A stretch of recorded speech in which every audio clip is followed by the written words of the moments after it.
एक भजन है ऐसा बढ़िया, आत्मा कैसा है कि अमृत का कप है, बेला, बेला समझते, बेला माने बाउल, कटोरा, बेला अमृत भरा, समझ गए, वक्त क्यों खो रहा, आलसी सो रहा, बन अभागा। अब ये अभागा कहा, दुर्भाग्य नहीं कहा। दुर्भाग्यशाली को तो जैन धर्म ही नहीं मिला, दुर्भाग्यशाली को तो आत्मा की खबर भी नहीं मिली, दुर्भाग्यशाली को तो मैं मोक्ष जा सकता हूँ ये बात भी नहीं मिली, और आपको तो मिली, लेकिन अभागा हो। कैसे अभागे हो कि टिफिन है लेकिन खा नहीं रहे, टिफिन है और खा ही नहीं रहे, अब अभागे तो कहोगे, दुर्भाग्य तो नहीं कहो, भोजन तो मिला लेकिन खाए तो करे क्या। बन अभागा साथी सारे जगे तू न जाग। हमारे साथ में खेलते थे महावीर भगवान, पार्श्वनाथ भगवान, आदिनाथ भगवान, अपने साथ ही खेले। आपकी गली में नहीं है वो घर, उसके पीछे रहते थे वो। बस अब वो चले गए, अपन रह गए।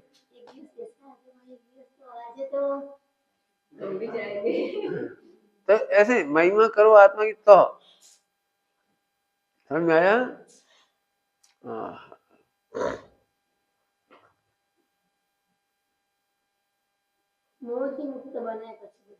मोह मतलब अपनी महिमा नहीं आना, राग कोई की तकलीफ नहीं है, अपनी अपने को नहीं मालूम कि मैं भगवान हूँ, अपना टिफिन रखा है भूल जाना मोह है, बस। समझ में आ रही बात। तो अभाव भाव शक्ति लगाओ, शास्त्र से ज्ञान होता है, मिथ्यात्व है। हाँ नहीं आई ना, नहीं समझ में नहीं आई, नहीं हाँ, शास्त्र से ज्ञान नहीं होता है, समझ में आने पर ही समझ में आया कि शास्त्र से ज्ञान नहीं होता।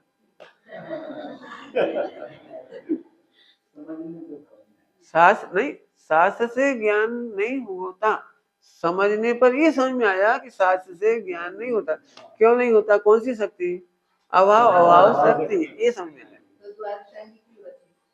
अरे फिर वही बात, यही समझने के लिए कि इससे काम नहीं होता है। एक ग्रंथ में भी बताया है, और असंख्यात जीव है ना, तो कोई इधर लड्डू इतना बड़ा हो तो कोई इधर से खाता है, कोई इधर से खाता है, तो लड्डू इतना बड़ा बनाते, छोटा सा लड्डू नहीं बनाते। द्वादशांग की रचना है, जिसको जो इंटरेस्टेड होता है वो वहां से लग जाता है। सीखना ये है कि अभाव अभाव शक्ति, हमें तो अभाव अभाव शक्ति पढ़ा रहे। जब हम पंच परमेश्वरी का निषेध कर रहे हैं तो भोगों की तो, जब हम पुण्य को ही आउट कर रहे हैं तो पाप तो बात ही नहीं है। समझ में आ रही बात। अभाव अभाव शक्ति, आत्मा को जानने से सुख कैसे हो जाएगा, हमें तो बड़ा डाउट लगता है, आत्मा को जानने से सुख कैसे हो सकता है। तो शक्ति है भाव भाव शक्ति, आत्मा में सुख शक्ति है, इसलिए वहां से सुख होगा। जैसे शक्कर में मिठास की भाव भाव शक्ति है, शक्कर में ऑलरेडी मिठास है, तो मुंह पे रखने पर मीठा होगा, दूध में डालने पर मीठा होगा। क्यों क्यों, क्योंकि शक्कर में भाव भाव शक्ति है, आत्मा में सुख शक्ति है। हमें विश्वास नहीं होता तो फिर अरहंत सिद्ध भगवान को देख लो, अरहंत सिद्ध भगवान कहाँ देखकर सुखी हो रहे हैं, बताओ एक आधी स्टोरी। महावीर भगवान ने 1 करोड़ का दान दिया था, इसलिए उनको टिकट मिल गया। कितने मंदिर बनाए थे, 1 करोड़ में, एक टेम्पल बनाया था शत्रुंजय में महावीर भगवान ने, इसलिए मोक्ष चले गए।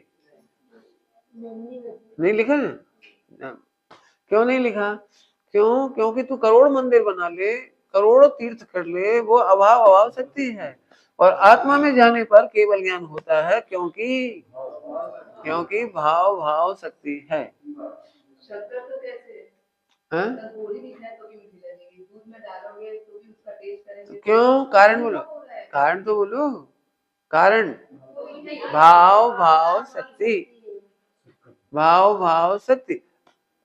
ये जितने भगवान हैं सभी ऐसे क्यों हैं, सब अपनी ओर ही क्यों देख रहे हैं सारे भगवान? चिन्ह नहीं बदल देते, बाकी तो सेम। तो ये सब अपनी ओर क्यों देख रहे हैं? क्यों? क्योंकि जहां भाव भाव शक्ति है वहां देख रहे हैं। जहां सुख है वहां देख रहे हैं, इसलिए एक सरखा सुख है। अभी देखो अपन सबके चेहरे की डिजाइन अलग अलग, खाते समय का डिजाइन भी अलग अलग, पीते हुए का, लड़ते झगड़ते का, सबका डिजाइन मॉडल अलग अलग रहेगा, देख लेना। लेकिन सारे भगवानों का मॉडल एक जैसा। क्यों? एक जैसी भाव भाव शक्ति देखते हैं तो एक जैसा सुख आता है। सबके दूध में एक जैसी शक्कर डली है तो सबका दूध एक जैसा मीठा होता है। ऐसे अनंत सिद्ध भगवान को एक जैसा सुख होने से वे एक जैसे दिखाई देते हैं, और हम सबका चेहरा अलग अलग होता है। हाँ, समझ में आ गया? तो अभी शास्त्र पढ़ना या नहीं पढ़ना? तो शास्त्र पढ़ने का निषेध नहीं है, समझ रहे? द्वादशांग क्यों लिखा? इसलिए लिखा है कि हमको पढ़ने का निषेध नहीं है, लिखने का निषेध नहीं है। हमको ये बताना है कि पढ़ते समय भी ये समझना कि इसमें भाव भाव शक्ति नहीं है, अभाव अभाव शक्ति है। उससे हमें पता चलेगा कि मेरा सुख कहाँ है। जी, तो पता लग गया तो अब चल दो बस।